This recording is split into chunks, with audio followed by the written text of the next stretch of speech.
are our sub, I don't know that our subcommittees are even listed on I've there. got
I apologize for the late start. We are competing, certainly with other committees, to get our members here. I'm grateful for the ones that are. I'm going to call the meeting of the House Regulatory Subcommittee of Regulated Industries to order. I want to thank the members of the subcommittee for being here. Thank you to Representative Williams for being here. I'd like to thank the members of the audience who've taken time to come as well. If you are interested in speaking today to HB 212, the sign-up sheet is here. Okay. Yeah, 12, okay. Okay. So at this time, I'll ask the author of the bill, Representative Jenkins, to come to the table.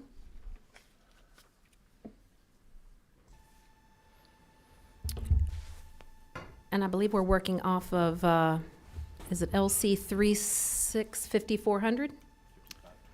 Sorry. 365521. S. Okay, got it. Thank you, Representative Jenkins. Well, good afternoon, Chairman and members of the board. I do appreciate your time hearing me during this this busy portion of our session.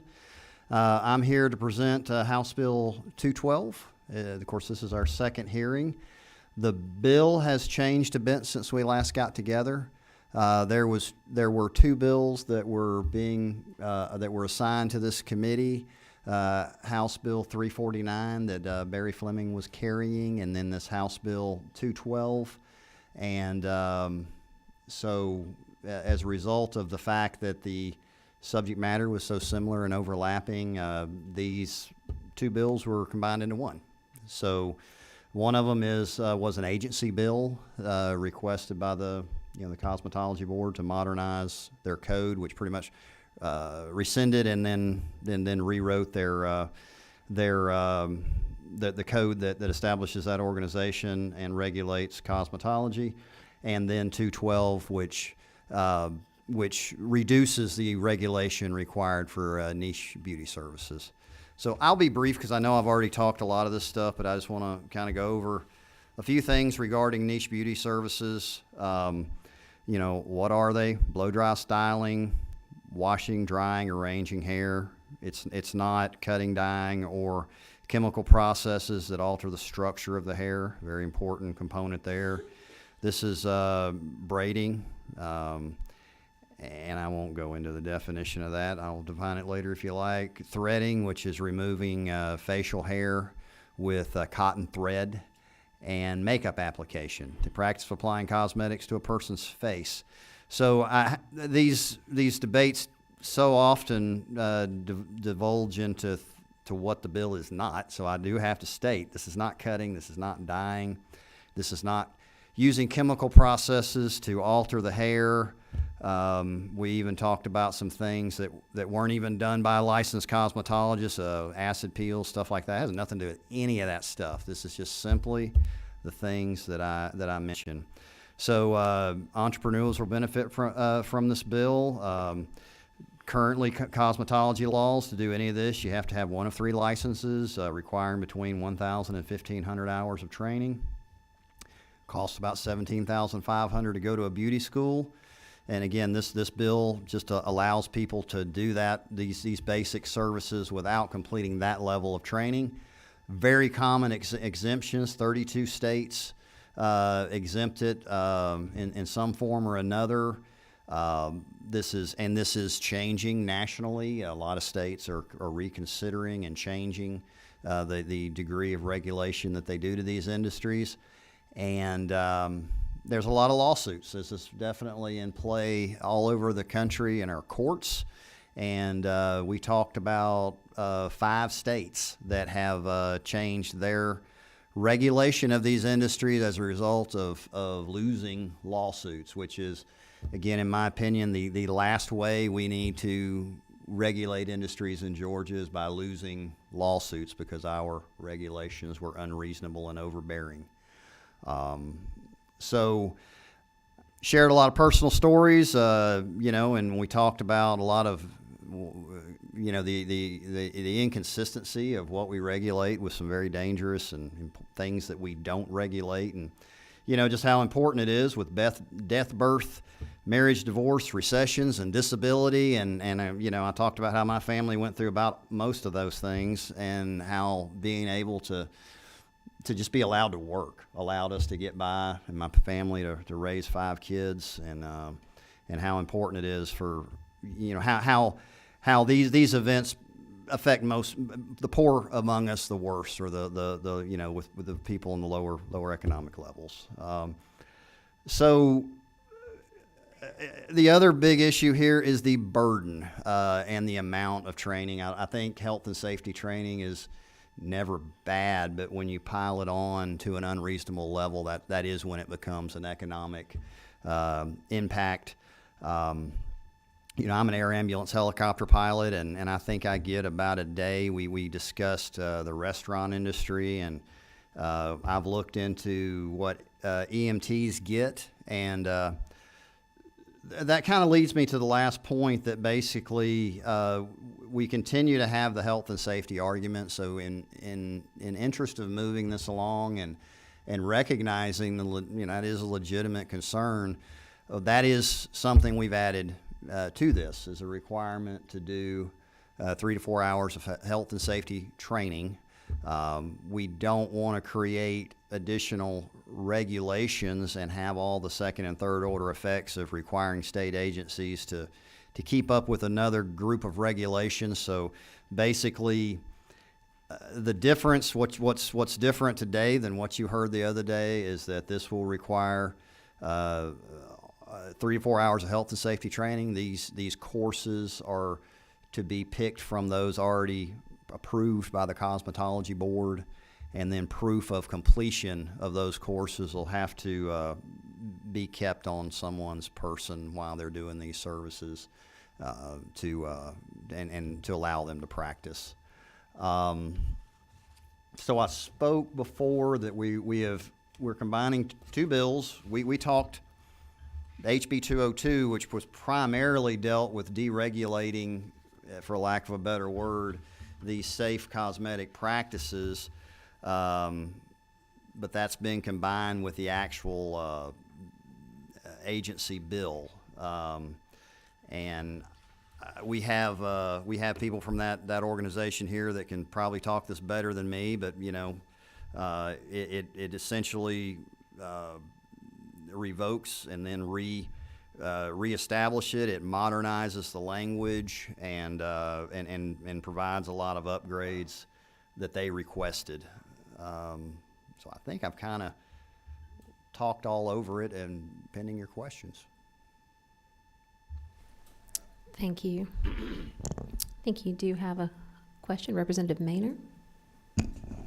Thank you, Chair. I'm just reading through it, but I have a question on line 30. It says, of a barber to or master barber. Yes. And then on line 61, it says master barber means this. And the follow-up to that is on line. Hold on, you're 30. I just gotta Yeah, follow so- the matrix. 30. Then we're going over to which one?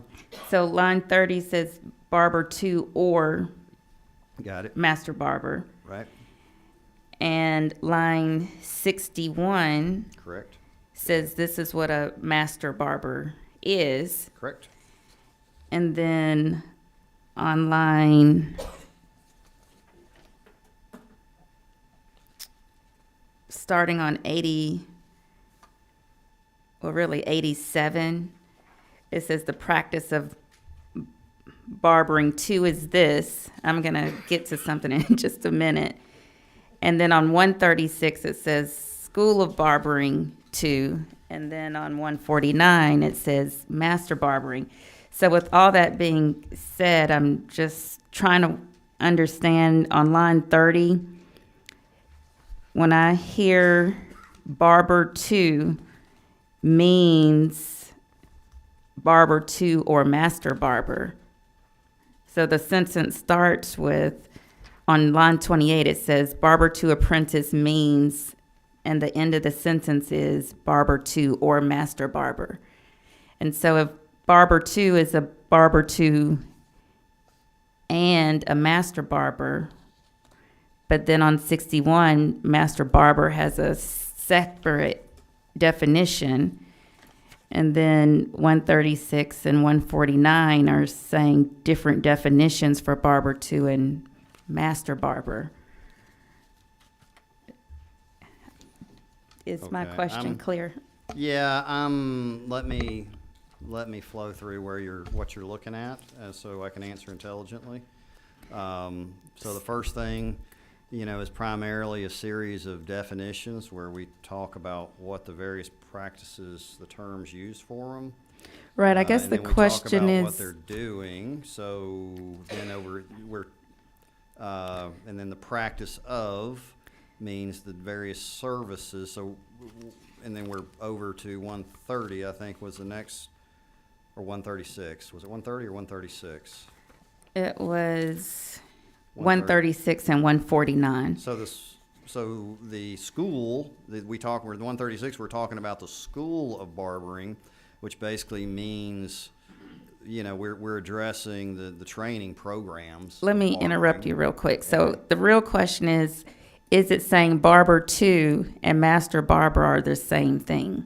Oh, okay, I got you. I'm with you now.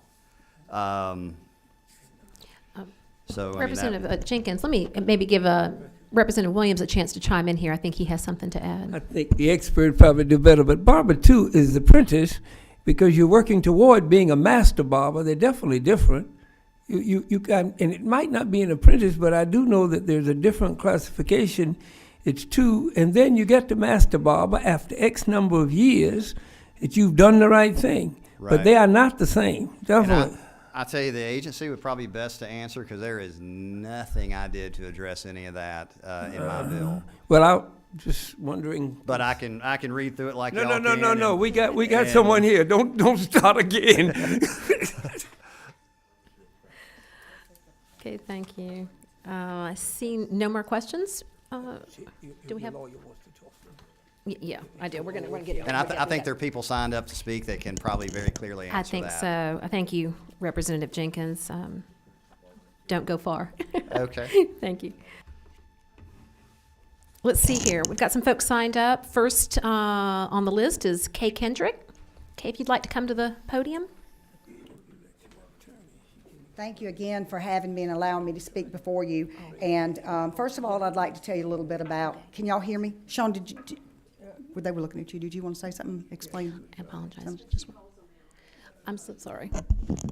If I could just for a second, I'm so sorry, Sean Marie, I did not see you raising your hand. Would you have something you'd like to add? And what number are you? Oh, no, I was trying to help y'all resolve that, but if you want to hear from them. Okay, I apologize. I didn't see you. Okay.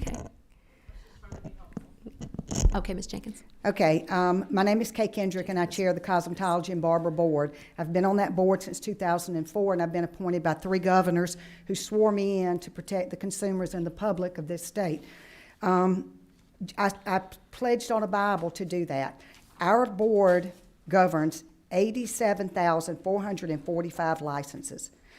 248 are working in the salons. They are practitioners. They're in the barbers, they're barber 2s, they're cosmetologists, they're hair designers, they're estheticians, they're nail technicians, and they're instructors.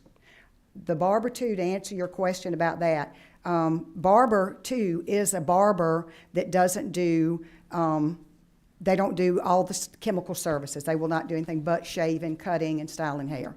A master barber does all of those services. They're allowed to put on chemicals. They're allowed to do relaxers, colors, and all of those things. So that's the difference in them. The barber 2 has a lesser number of hours of requirement in order to allow them to get that service and not have to do services they don't want to. It's the same thing in the cosmetology. The master cosmetologist performs all the services. A hair designer performs services on hair only. They don't do any skin care, they don't do any makeup, and they don't do any nails. And that too requires lesser hours. Our licenses average, with the growth in our industry, is average 11% a year. Our licensees average servicing 12 to 20 clients a day in their salons, 5 days a week. That averages to over 900,000 people in the state of Georgia that acquire services in the cosmetology industry. These are your citizens.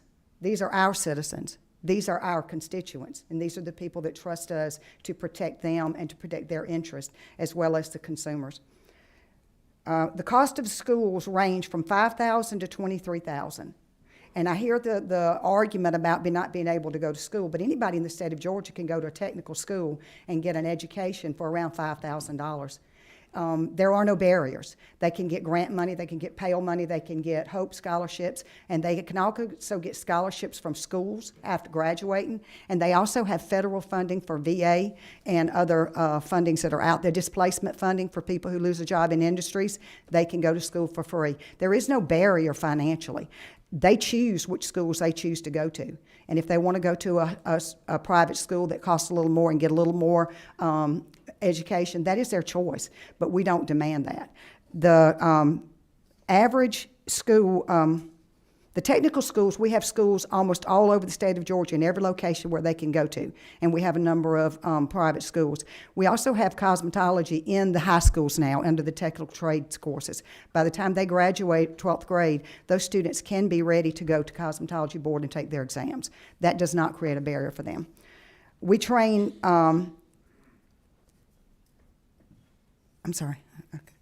the school's apprentice hours, we have apprentices also. Apprentices go to a salon and they can learn on-the-job training, and generally they're paid for their work, and they're also building a clientele. So if there's a woman out there that needs to go to work, or a gentleman that needs to go to work, they can get on-the-job training. That is also not a financial barrier. Salaries range anywhere from $10,000 to $245,000 in the state of Georgia for cosmetologist industries. That is a lot of money. That is a lot of tax dollars. The range goes from students coming straight out of school, building a clientele. It also, that encompasses the apprentices in the salons and what they're making. The average, the 59% average of people in America, that are in Georgia, that are doing this industry work, their salaries are between $45,000 and $115,000. The top echelon make up to $245,000. Our salons and schools employ also support staff. So they do employ a lot of people. Our current curriculum includes microbiology, infection control, bloodborne pathogens, viruses and funguses, external parasites, bacteriology, proper use of fungicidal and virucidal products, anatomy, psychology, electricity, chemistry reconstruction of the hair, skin, and nails, trichology, material safety data sheets, product usage, business management, balance and design, all states and federal laws and regulations that govern our facilities and our services. Comparing our industry to other industries, and I hope there are no dental hygienists in here, and don't take this as an insult, but a dental hygienist, there are only about 5,000 of them in our state. They go to school for 2 years, some of them longer, and they only make an average of $45,000 a year. I respectfully ask you to not pass this bill because it would devastate the industry. I think if you asked all your constituents that work in this industry, they would be very angry that you're trying to deregulate the major portion of their industry. Taking out the hairstyling and hair designing, even leaving out the chemicals, is a major portion of our industry. It will devastate what we do for a living every day. I respectfully ask you to not sign this bill. Thank you.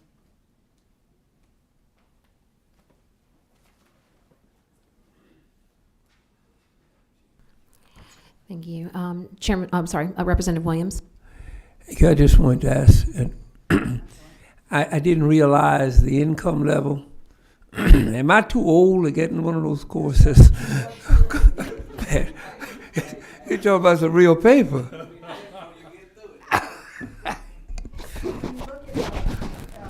you look at what we learn in our cosmetology schools, you can understand why it takes us. The average school is between 7 and 9 months is a minimum, but our students are usually graduate by 14 months.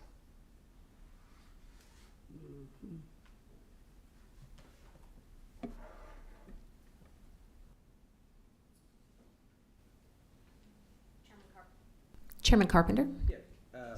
So just a quick question. So as I flip through this bill, all this language that was implanted on, or his bill was implanted into, if you will, So the other language is not acceptable, is where it's got the hours, for barber 2 completion, 1,140 credit hours, study course over a 7-month period at a board approved school, or 2280. I mean, that part's not okay, or it is okay? That is okay. What I'm speaking on is a substitute to our bill. That was a bill we originally introduced, and I can speak to that when y'all are ready to hear that one also. I got you. I mean, since we're here, I would like to hear, you know, what changes were made in the current world that we live in versus the bill that you guys introduced. Did the hours decrease from what you currently have, or did they increase? No, sir, they stayed the same. The only thing difference was we added another license, a smaller modality for removing hair. We have a lot of people out there that want to do waxing and eyelash services, and they still need to be trained because that's one of the most dangerous services we have, because you're dealing with hot chemicals and with chemicals that burn the skin. So we added that. And what was the hours on that one? 300. 300 hours. Okay. So 7 weeks to learn how to wax eyebrows. Is that what we're talking about, or are we talking about legs? The full body waxing. Oh, hey. All right. Okay. And then just for clarification, obviously you're the head of the board.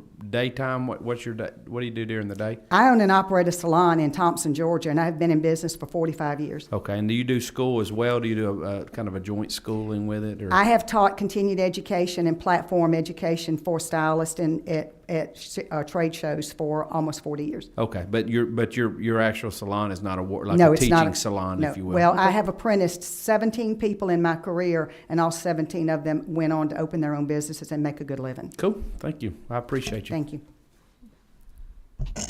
Thank you. Next speaker we have, I'm sorry, I may have trouble reading the handwriting. Is it Kay? Is it Glover? Okay.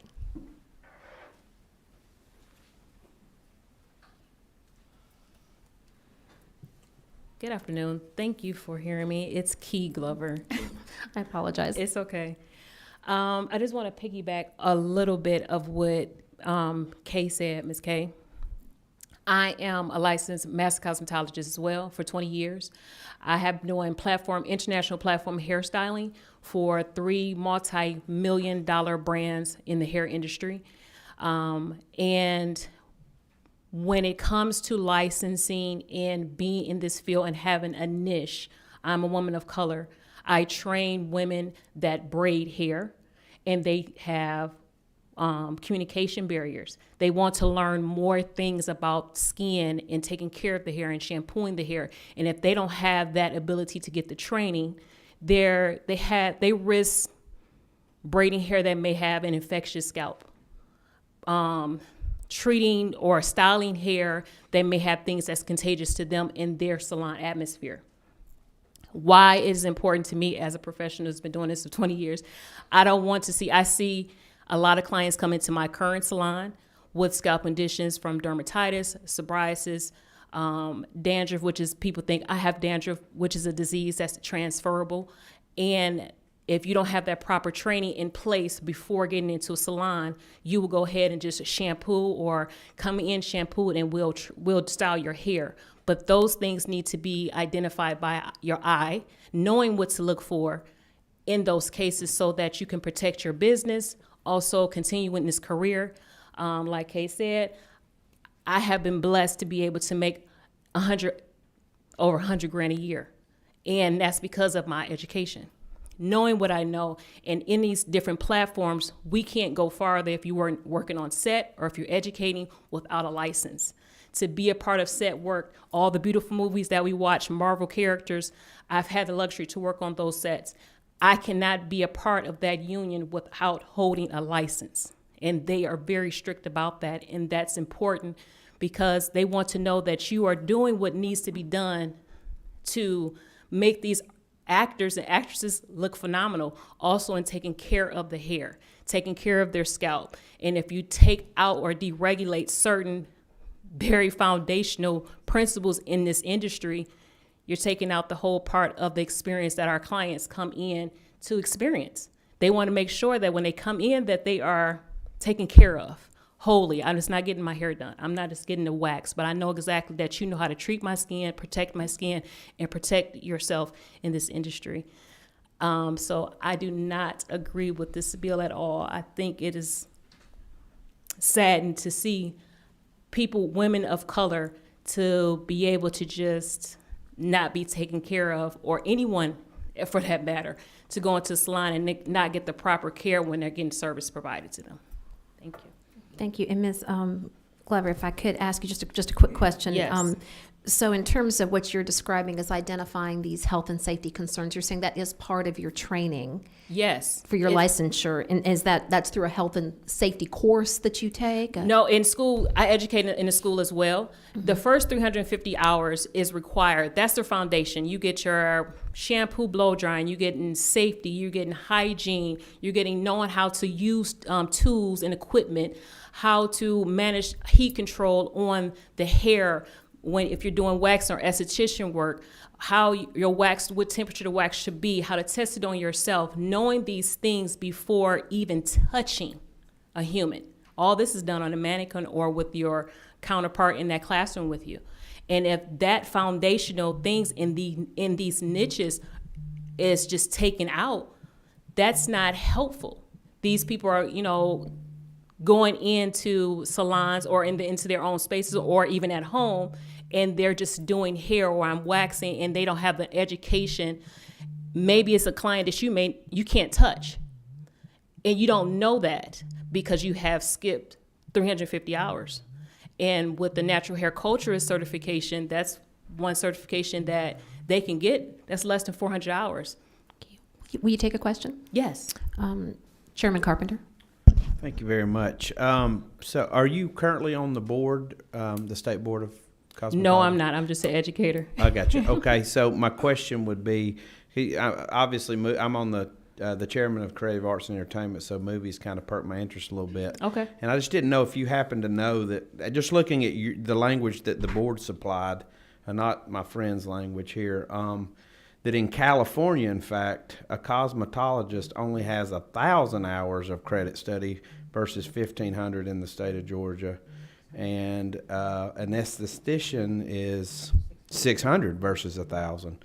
So I guess I understand the concern about making sure that individuals know how to do what they're doing in a safe manner to be productive. But I think at some point, and it's not the conversation about education to me and the cost of it, it's not about whether they can find an affordable technical school and get grant money. Mm-hmm. It's that a lot of these people already have jobs and they're wanting to get into that field. And so it's the income they lose to support their family while they're trying to do this that makes it. And so the speed to market, if you will, for that education is what's more important to me than it is the program itself, because these people are having to, try to pay their rent and make sure they got childcare so they can continue their education to be better. And it's like, I understand what you're trying to do, but can we figure out a faster way to get to market? And that's what I'm interested in, is how do we get these folks to market quicker, obviously in a safe manner, but obviously saying, look, just because we've done this way in the state of Georgia for 40 years doesn't mean it's right. And there's nothing we do today. I mean, I can't think of another industry that trains today like they did 30 years ago, like the speed of it. I mean, the world is moving at a much faster pace than it was when a lot of this stuff was put into play. So I guess, as a school teacher, what can we do to speed that process up? And obviously with the build-in with the board. Just to be clear on your question, are you asking if they're already established or if they're waiting to be, if they just graduated from hair school, cosmetology school? So the question is, obviously you teach folks how to do what you're doing. Yes. How do we get their degree quicker? How do we get them to market, to working quicker? Because that's what I'm interested in hearing, is not that we want to have I don't want Georgia to be harder to become a barber than California. We talk about Georgia being the best state for business, but yet we handcuff people into situations that they can't become what they want to be in a faster manner. And I think what can we do to make that happen? That's an interesting question. I don't agree that faster is always efficient. in that if they are already coming in, most likely, I've had students that come in, they are apprentice. And if they're looking to do it faster where they can still make money, and not technically faster because apprenticeship takes longer. That's like 2 to 3 years. But they're still working and they're still earning an income. If they take away that aspect where they are in school full time in a cosmetology school, they can either go to a day shift or a night shift, and they can still work either in the morning or in the afternoon, which just the same case if you're working in a salon. You can work in the morning or the afternoon. That's the flexibility and the loving of the flexibility of this industry, that you can work at any time, meaning you can find childcare. If you have children, that means you may want to work during the day while your children are at school. It's about your flexibility and your ability to maneuver your time and your schedule. So if they don't want to take out the grants where they don't pay any money, like I did, I graduated from a hair school here. I went full time, but I didn't have children at that time. But I took out grants, and I also had a loan that I had to pay back. But I paid back that loan within 6 months because I made my money. So the ability, is really specific on the person. Everyone is not the same. Everyone's case is a unique case. Yes, these laws may have been here for umpteen years longer than we all been alive. But at the same time, humans are humans. Humans still have the same skin, the same hair, and the same thing. So it's a lot of more. I see as a master cosmetologist and a hair loss specialist, I see more people coming in with scalp issues that I have to work hand in hand as a trichologist with the dermatologist because of lack of care from another previous stylist who didn't have the proper education. That's my concern. Thank you. Ms. Kleber, will you yield for one more question? Yes, ma'am. Thank you, Representative Maynard. Thank you, Chair. My question is since 350 hours are not involved with touching anyone, is any portion online? Yes. Yes. Thank you. Thank you for your time. Thank you, Ms. Kleber. Yeah. Next we have, I hope I'm pronouncing, let's see here. Is it Elaine Sterling? Thank you. Yes, I'm Elaine Sterling. I own the Elaine Sterling Institute in Atlanta, Georgia, inside Lenox Square Mall. I have a cosmetology program. I have 4 programs. And yes, hybrid is an option for estheticians and cosmetologists so that they can come in and do their practical and do their theory online. My concern about this is, as a consumer as well, I'm a licensed esthetician. I'm a licensed esthetician instructor. And I'm trained in massage and nails.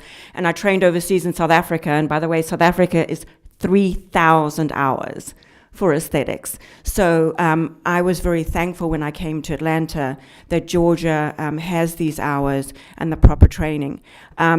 If I go to a sort of a dry bar, how do I know that if this bill passes, if I'm getting a stylist that is licensed or is just got a permit or done the health and safety training?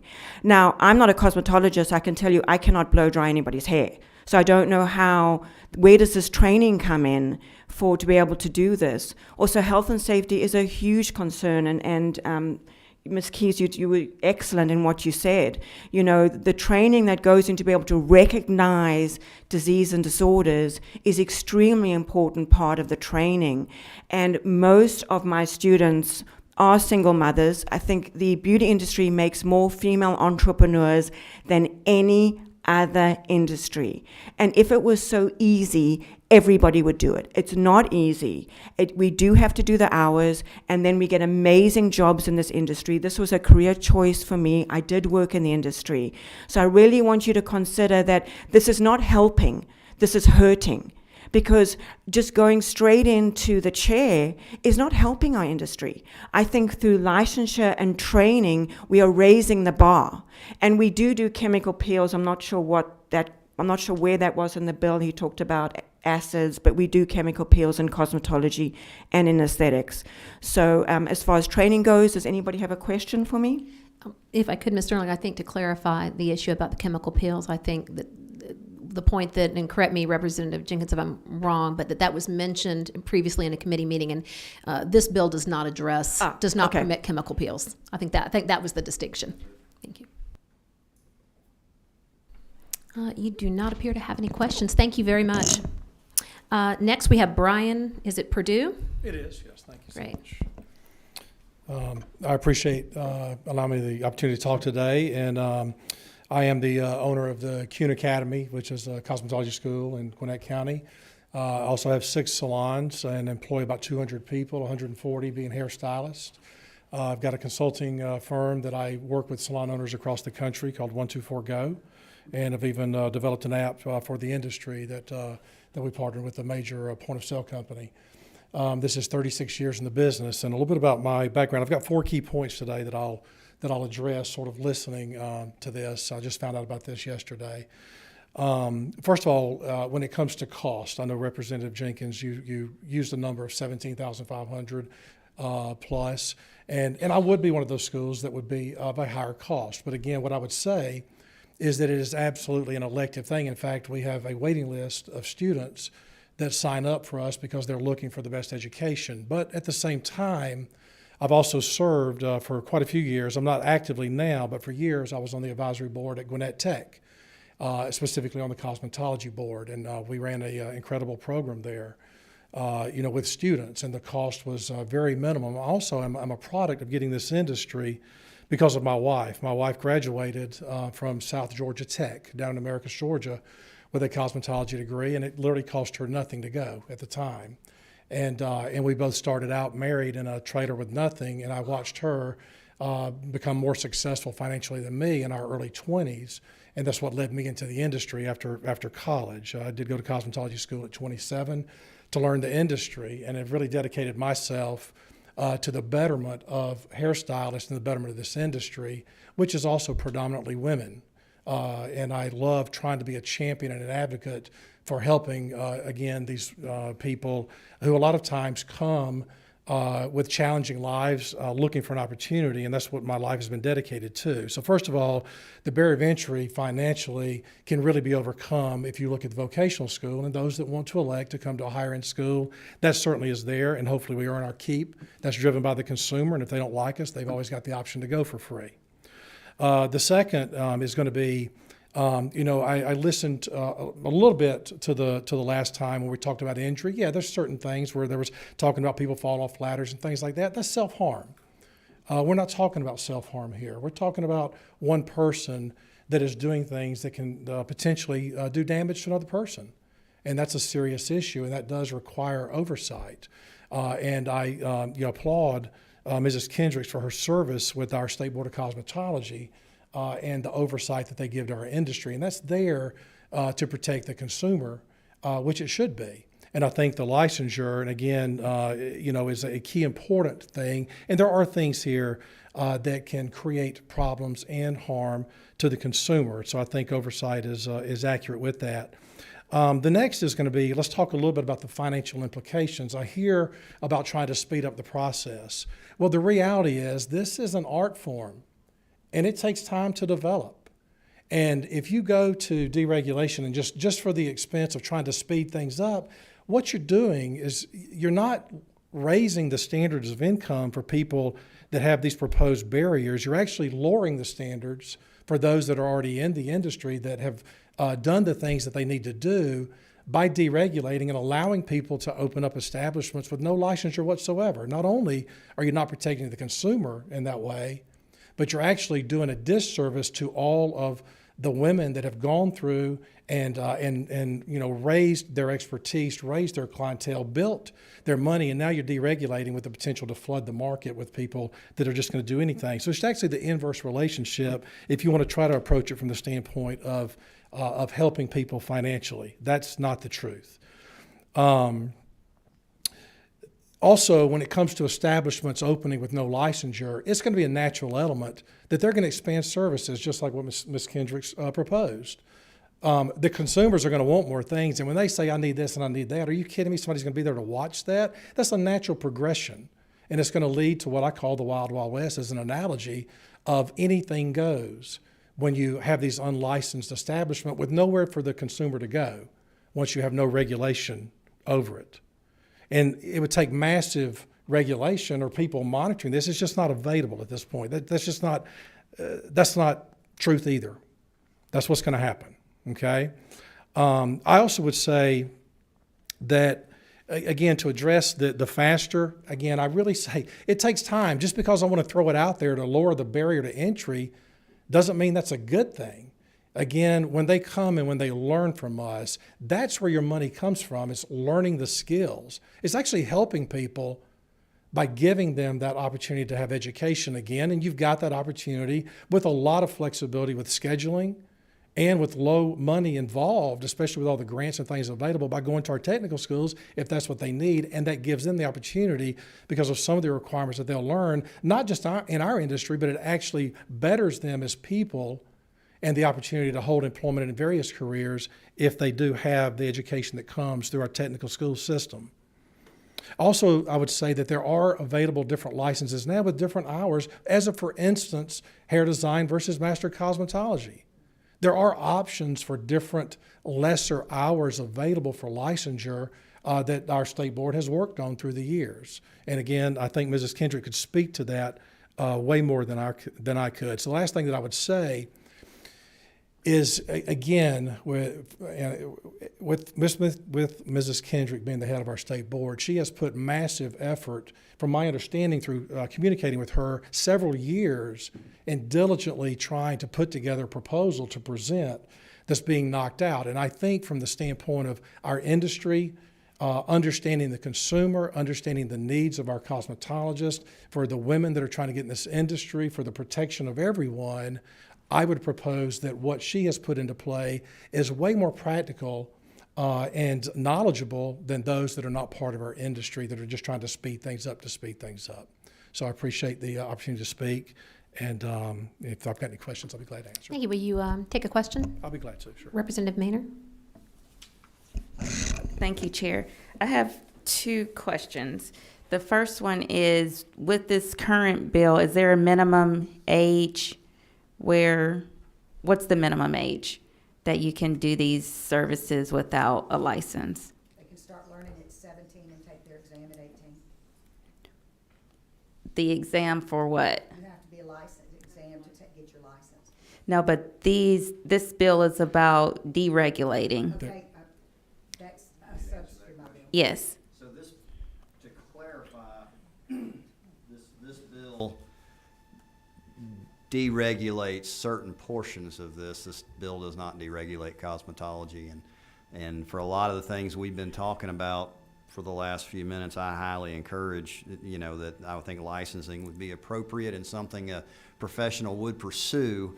But for the scope of what we're talking about here, we've not established a minimum age of, how old someone has to be to blow dry hair or braid hair. Okay. And then so some things that I'm just thinking about is, when I go to the hair salon, oftentimes they say a shampoo girl.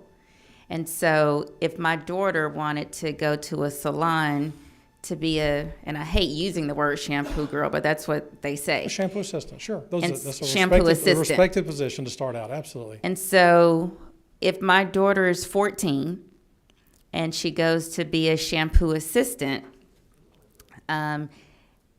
with this bill that we're looking at, that means that my daughter could now open a business and she can be a shampoo person. And she could shampoo someone's hair for whatever price she wants, start a business, and then if the client wanted something else, then they would have to go to a cosmetologist, all the things that you have to be licensed for. Okay, that's one piece that I'm thinking about. The other piece is, right now, there are many braiders across this state that do not have a license. And so some of the things that I think about with that is, we have people right now that are doing this. And so it's not regulated. So that is a conflict, because now we're saying it's not regulated.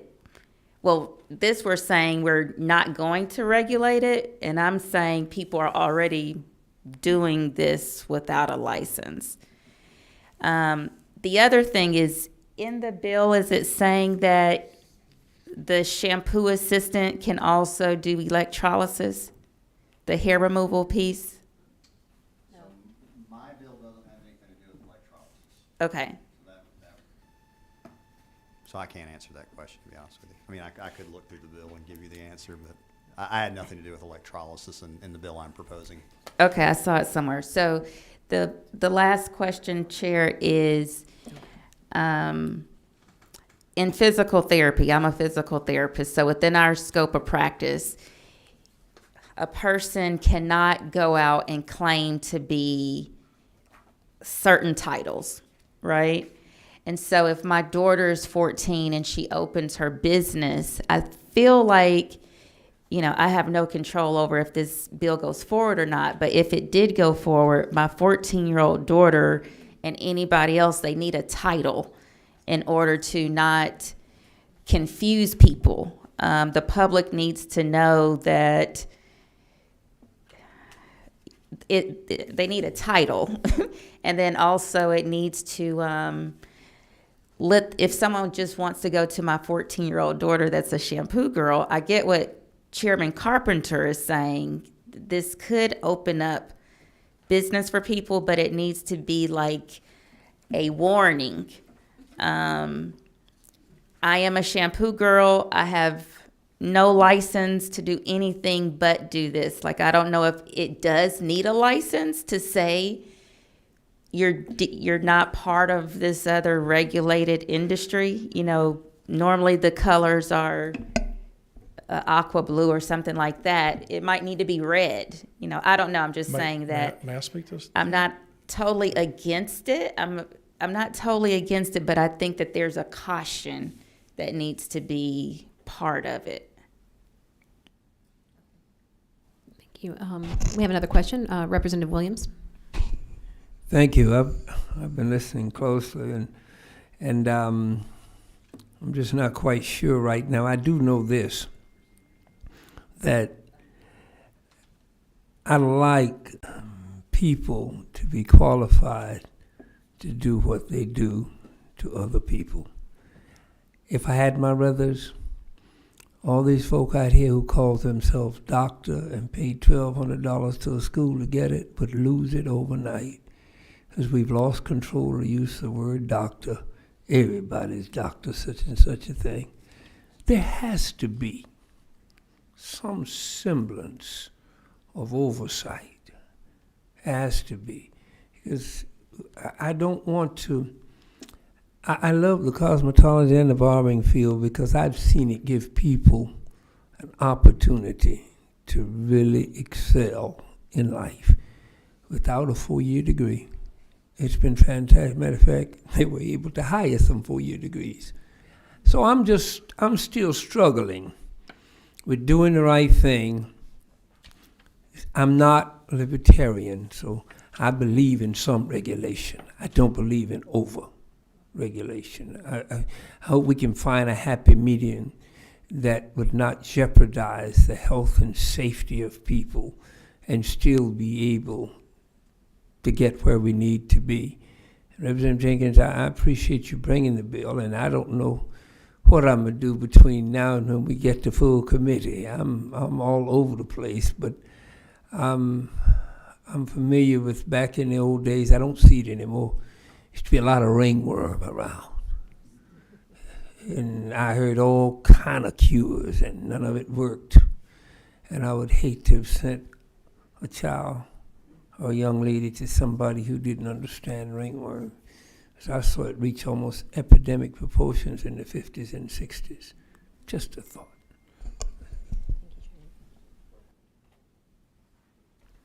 Okay. Thank you very much, Mr. Perdue. Appreciate you being here. We have one more person signed up to speak. Chairman Beth Camp, if you'll come to the podium.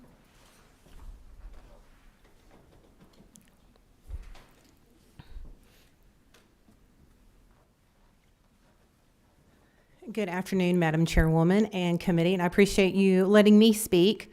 I brought this bill last year, the part that seems to be in so much objection, and I know there's a lot of fear factor involved anytime you take peeling the onion back a little bit. I know right now at universities throughout Georgia, there are individuals who are blow drying hair and who are applying makeup for everything from weddings to dances to photo shoots. This is happening. Now, we can sit around and say it's not happening and that everyone should go to cosmetology school, but the reality is that it is happening. I have no objection to the education that's listed in this bill for other aspects. I appreciate Representative Jenkins for bringing this bill this year. And I think sometimes in committee hearings, I've noticed there's a lot of muddying of waters. The biggest change that Representative Jenkins' bill brings is the fact that people can blow dry and they can apply makeup and they can thread without having a cosmetology license. But they are going to have a health and safety course, correct? Correct. All right. Now, I have taken ServSafe, which is a food preparation. I wish Chairman Carpenter was here right now so he'd be proud of me. But in this course, it's about 2 hours, so someone can properly handle food, not to make the public sick. To become a tattoo artist in the state of Georgia, it requires a pathogen class, which is about 2 hours, and a first aid class, so about 3 hours total for someone to puncture your skin permanently. Now, all this being said, no disparage to the cosmetology industry. Quite obviously, I use them. Quite obviously. I probably need to go more. But there are young people and some older people who have no interest in ever becoming a cosmetologist. They like doing hair. They like making people feel attractive. They're not cutting hair. They're not applying chemicals. They may be doing a little makeup. And quite frankly, if they take a class to prevent spreading of disease, I think that's wonderful. But we shouldn't stop these people or criminalize people or prevent them from filing taxes on the work they're doing simply because an industry is afraid that their industry is peeled back and being dialed back. And that's what I'm seeing. Georgia is a right-to-work state. There are people currently working in this state doing hair, doing makeup. I've been blow drying my own hair since I was about 10 years old. Now, I have burned myself. That is true. We all have. And accidents will happen over time. I've had a curling iron dropped on me by a stylist at one point in time. Accidents happen. We're not talking about the accidents. We're talking about the everyday production. And if someone is a master cosmetologist, to me, that would elevate them. To be able to put that placard on their sign and their marketing, I'm a master cosmetologist, compared to someone who's just doing hair every now and then for events. I think those are two very different scopes. And if I wanted my hair colored, I would go to a master cosmetologist. If I wanted my picture taken and I needed someone to come for, a low amount of money, quite frankly, that's going to make me look a lot better than I normally do, I'm going to hire someone to do hair and makeup. Thank you. Thank you, Chairman Camp. I was wondering, I haven't asked this question before. I'm just curious if you know a little bit about the community of citizens here in Georgia that participate in these niche markets. Like, who are we talking about? Thank you for asking that question, Chairman. There's actually two different individuals that caused me to bring the bill last year. There's a young man who was actually getting a business degree, and he developed a cosmetic line with a company, and he has a cosmetic line. He's from Thomaston, Georgia, and he just had a fascinating interest. He's got beautiful skin. He is a beautiful dark color, and he recognized there were a lot of women of color who could not find makeup that really highlighted their beauty. So he got involved in that. He does not have a cosmetologist license. He has no interest in becoming a cosmetologist. He's a businessman that's working with a company with chemists. But if he has applied makeup to me, so technically he broke the law, right? All right. There's another young woman, when my daughter got married last year, January of last year, and she came and she fixed my daughter's hair and her makeup for her wedding. And I asked her where she went to cosmetology school, and she said, well, I'm getting my master's degree from the University of Georgia. I didn't go to cosmetology school. This is just my passion. I asked my daughter, I said, do you know that she didn't go to cosmetology school? And she said, of course. She said, but she did so-and-so's hair and so-and-so's makeup, and I chose to hire her. So again, she knew that she was not licensed. So those are my two examples. Thank you, Chairman Camp. Thank you for being here. Oh, thank you. Okay, I think we have one more late addition. This is our final speaker. Thank you for fitting me in. Tony West with Americans for Prosperity. I'm here in support of this bill. We do support the inclusion of the health and safety provision. Appreciate Representative Jenkins working with this committee. I just want to say I agree with at least one thing one of the previous people mentioned. It is very difficult to get into this industry. The requirements we require of people are unreasonable, and that's why we support this bill. These are niche services, not cutting, not coloring. The types of blow-dry styling that is talked about in this bill are what women have done with family members, friends for generations. To make someone who doesn't want to study, who doesn't want to learn the in-depth nature of this topic, it's almost unjust to make them take out student loans, the opportunity cost that Chairman Carpenter mentioned, the time. It's really unfortunate. A couple statistics were mentioned. I want to throw out some of an actual study, not just a range. In Georgia, the average cost of a program is $17,000. The average federal student loan amount was $7,800, and the Pell average grant was $4,200. So there is a cost. You can't just be able to find the money available to go to school. There is a cost to people when they have to go to school for this. The median salary, 2021, Georgia, $29,000. So most of the time, Chairwoman, you were talking about what types of people are these? A lot of times they're on the lower income scale. They're in a transition of life where maybe there's someone that four-year college wasn't for them. Maybe four-year college was for them, but they didn't have the funds to get the student loan to go to school. Maybe they would just like to work in an industry, make an income, and save up for something bigger. And if someone was wanting to do that, and then we still require them to go to school to learn things they never plan on doing, I think that's a mistake. We want to make it easier for people to do the things they want to do, so long as it's not putting the public safety at risk. And I do not believe the public is at risk for this narrowly tailored bill. So I appreciate your time. Thank you. Will you take one question? Sure. Representative Washburn? I don't have a question. I'm ready to make a motion when the chair is ready for one. Okay. I think we're just about there. If there are no further questions, I will entertain that motion.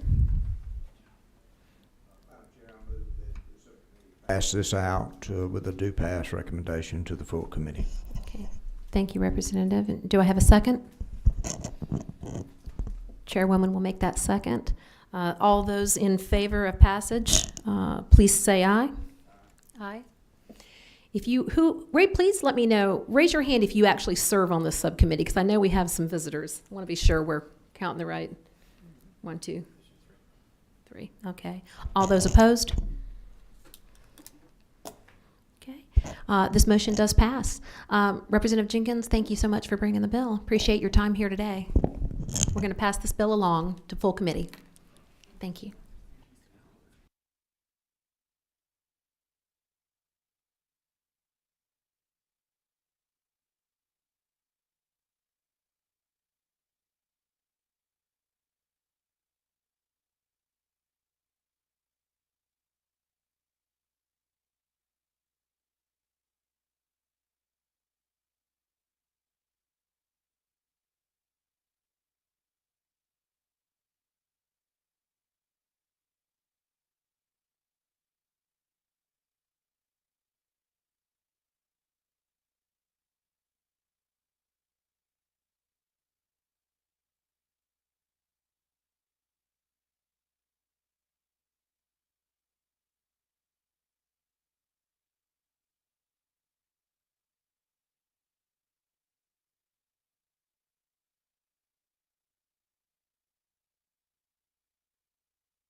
Ladies and gentlemen, you want to present and get back?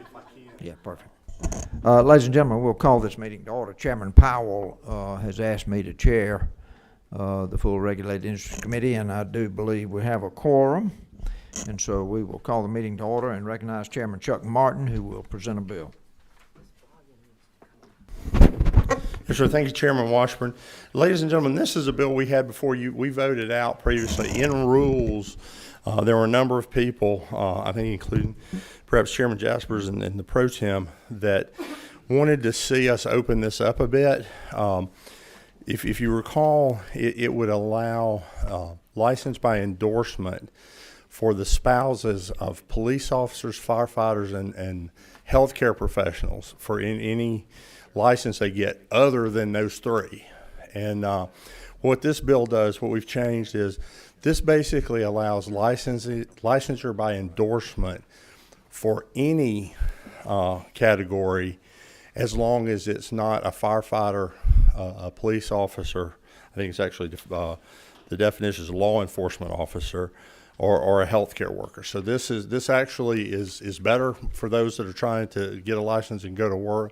It is not an expedited license. It is a license by endorsement. So this doesn't put them in front of anyone. It just allows them to use the license they have from other states as long. The other language is exactly the same as the bill left the committee before, Mr. Chairman. This just, it works for anybody coming in for the fields not so excluded, which are firefighter, law enforcement officer, or healthcare worker. Thank you, Mr. Chairman. Just to be sure, we are working off of LC 365489S. That is correct, sir. Okay, thank you. We do have a question. Recognize number 10. Thank you, Mr. Chairman. Chairman Martin, Yes, sir. will you please give an example of the different employment fields? Well, I mean, could be added? this could be, it could be, I think you just had a bill of cosmetology. It could be a cosmetologist coming in from another state that had similar licensing requirements to Georgia.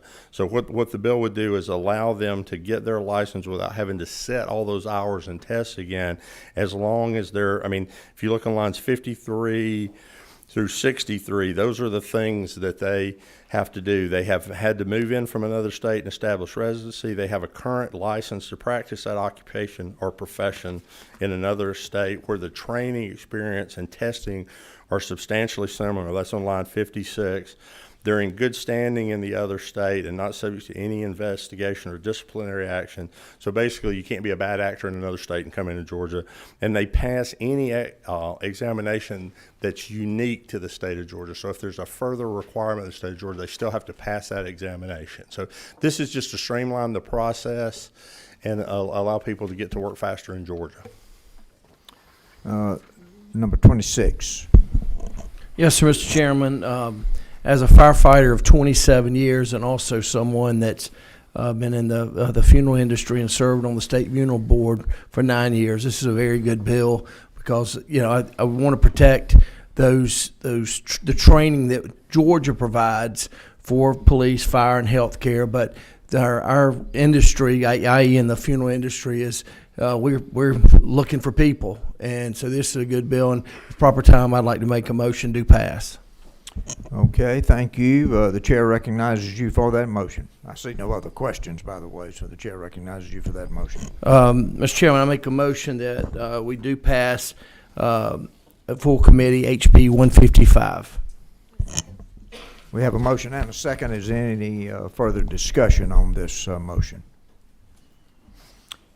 Hearing none, all in favor say aye. Aye. And all opposed say no. And it passes. Thank you, Mr. Chairman. If it pleases the chair, I was chairing the higher ed committee one floor down, so I'm going to get back to there. Thank you very much. Thank you. Thank you. Yes, ma'am. If you'll Sign that right there for him, please, right there on committee chair. Right there. Yes, sir, right there.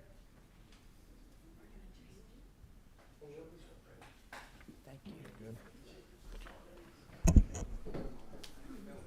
We have Representative Jenkins to present his bill. And so if you will, sir. Yes, sir.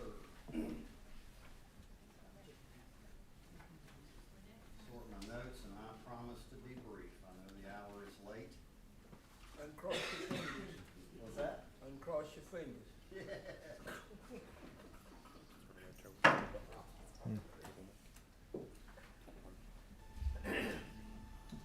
Okay, so, Mr. Chairman, members of the committee, I appreciate your time and the opportunity to present this bill. This is HB 212. This bill is a combination of a bill that I brought this year and was in a different version was previously brought to this committee as well to allow certain niche beauty services to exempt certain niche beauty services from licensing. This bill has been combined with an agency bill just for the sake of making it efficient and clean, so that this language is just inserted into the agency bill. The agency bill was brought by the Cosmetology Board to modernize their establishing legislation and to basically make corrections that they wanted done to that. So basically, niche beauty services, we're talking about blow dry styling, hair braiding, threading, and makeup application. So, and just to highlight, it's not cutting, dyeing, or using chemical processes to alter the hair. Current cosmetology laws require anything from 1,000 to 1,500 hours, and you have to have one of 3 licenses to do any of these things. Cosmetology schools are rather expensive, approximately $17,500. And what I'll say is probably the biggest thing that can't be overstated is income loss. When you're attending one of these schools, the tuition is one thing, but the other thing is the fact that if you're an adult or you're a primary breadwinner is the fact that you're not making an income while you're doing this. So that is probably the biggest barrier to lower income people when they're looking at this. So again, we're looking to exempt these from the full licensing. One change that we added to this bill prior to the last hearing was that we now require health and safety training to be done with this. This is the same thing that that cosmetologists do annually, and these are courses that are already approved by the Cosmetology Board. And once they they complete these courses, in order to remove the requirement for licensing, they keep a certificate of completion on their person while they're providing these services. So very common for these services to be exempted. 32 states exempt this in some form or another, and that's changing every year. There are more and more states exempting. A lot of states are doing this as a result of lawsuits. You know, the courts all over the country are finding that the burden of this licensing is unnecessary and unreasonable. And we have about 5 states that have actually changed their licensing as a result of losing cases in court. So, you know, the important thing here is that we allow people to work. This is regulating these industries. Again, the level of regulation for what we were talking about allowing them to do is overburdensome. And it's inconsistent. For instance, the makeup application. Really, the decision on regulating isn't really has anything to do with the makeup application, but it's what the person does after they wear the makeup. So, you know, if you're on a movie set, you don't have to have a license to apply makeup. If you work on a cosmetology counter, there's exemptions for special events. So pretty much, if you have someone put on your makeup and go about your daily life or go to work, well, that requires a license. So these are some of the things that are inconsistent with the current licensing. So we're looking to deregulate some of these safe practices and require only health and safety training to do them. And when you look at other fields, we compared this to the training that EMTs get, to the restaurant industry, As an air ambulance helicopter pilot, I have to do health and safety training as well, and the messes that I have to clean up or am exposed to are quite extensive. But again, we're talking, I get about 8 hours a year. So through the testimony, regulation is good for schools. It's good for established salons. It creates artificial barriers to entry in this occupation, but that is not the job of the state legislature. It is not our job to create artificial barriers, and it's certainly the worst thing, I think, is for our citizens to have to appeal to the courts to have these regulations changed. So again, I hope we can do it here today, and that concludes my presentation, pending your questions. We do have a question from Representative Williams. Thank you, Mr. Chairman. I certainly don't want to belabor this, but I've got a couple of things that I want to make sure that I understood correctly. The first one was that you said that a person did not have to be licensed to work on a movie set. That is contrary to what I've been told about requirements to work on these movie productions. So I think what we've talked about is people is movie companies prefer licenses, or so people have said, and I don't doubt that. And I would also say licensing has its place. If you want to dedicate your life to this profession, I think licensing absolutely has its place. And I think, you know, obviously, like anything else, I'm sure a licensed person would have more opportunities, but no, it's not required. But I do think movie companies probably do. That's I'm speculating though. Okay, good. We certainly can't go too far into that now, but I was just trying to clarify something that I've been struggling with, and I want your feelings here. I keep hearing about, you know, I understand folk are working, trying to get a license, but I don't want speed to get in the way of health and safety. Right. A lot of times now we're using the fact that COVID and we need workers. I'm sorry, I don't want my physician to be a one-year med-school student because they need doctors. And I don't want to see us head in that direction. And speed is the thing that least impresses me. My wife went in for a simple manicure, got a cuticle cut, and she was in bad shape, blood poisoning, everything, over a simple manicure. So the simplicity of what they do sometimes is a little misleading, and I'm a personal witness having to look at that hand day in and day out, and I'm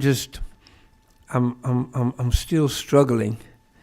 I don't want us to go down a rabbit hole that gets to be a bad end, because since I've been in legislation, I haven't always agreed with this. Almost everybody that comes to sit and talk about something that is regulated, what does the board think of this? What does agriculture, everything? Now all of a sudden we're not listening. That's a kind of a change for us, because we always, if the Agriculture Commission is not for it, it's going to be dead on arrival. I've never agreed with that in all instances. But I have not, some of these folk I don't know personally. The chairman I've known very briefly.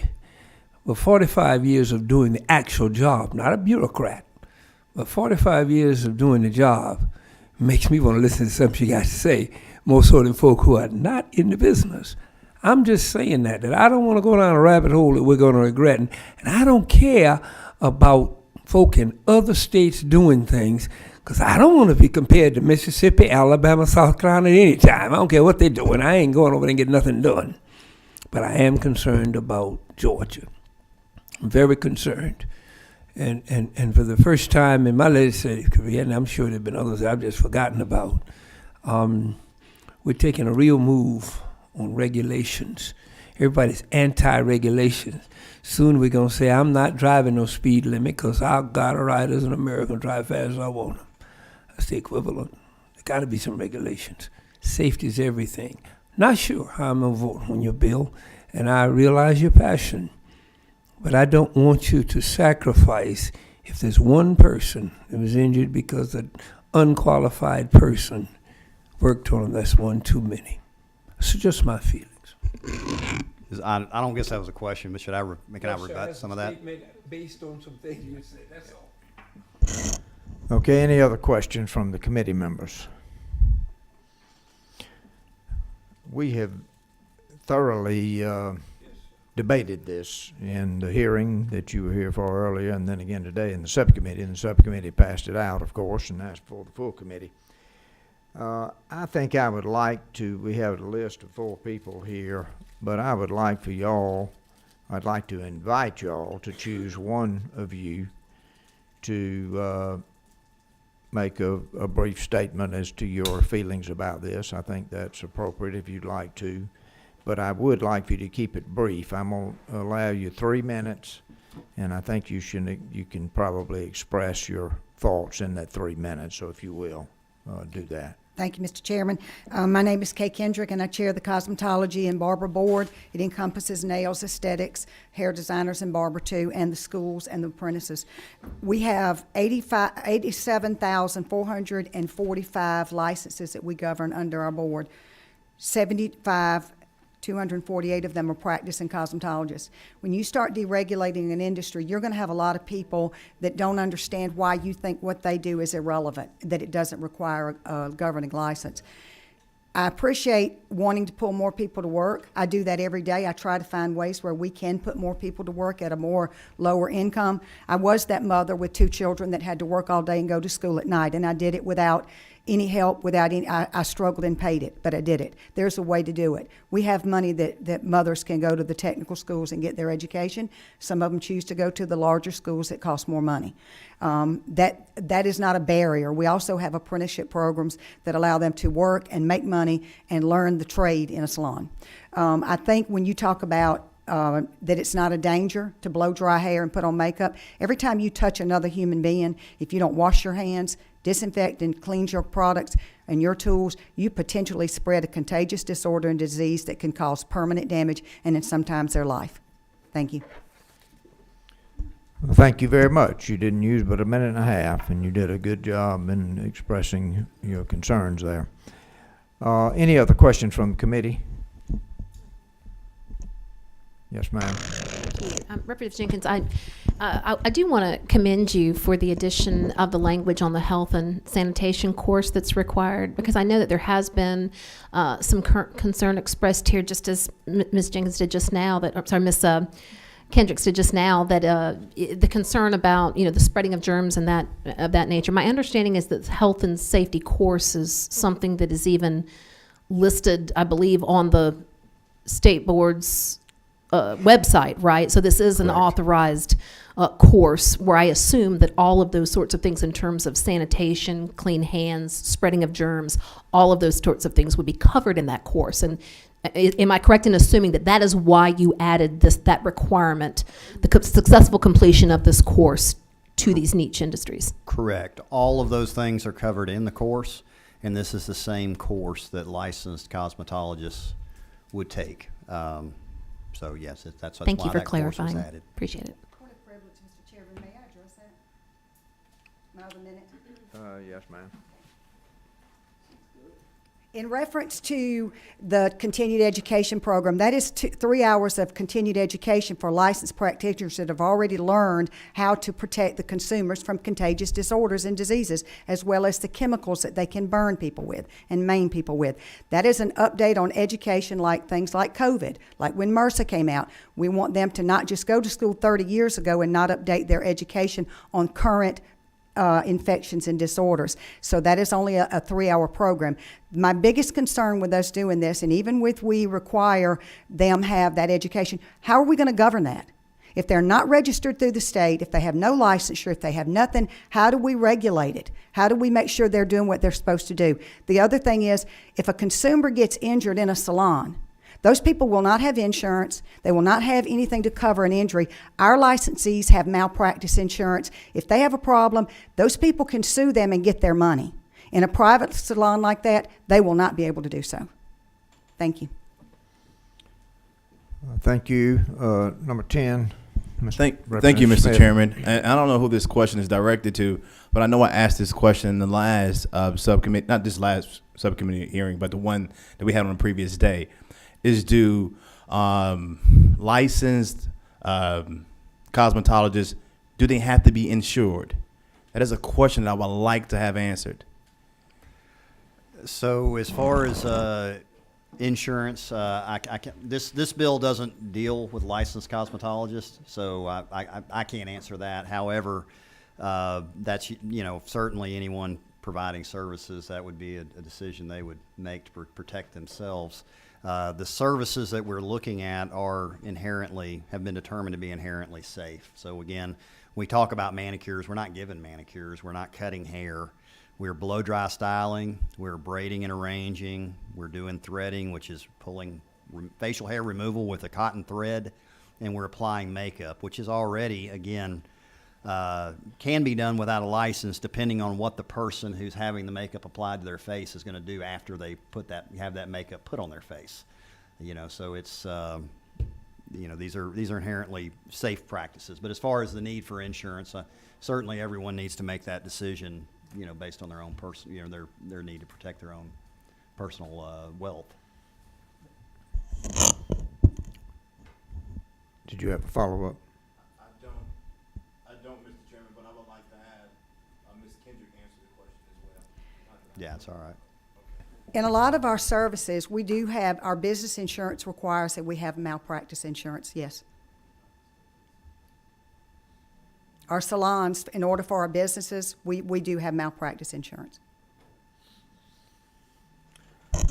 Okay, don't see any other questions. This bill passed out of the subcommittee earlier today with a do pass recommendation, and the chair will entertain a motion at this time for a do pass recommendation from the full committee.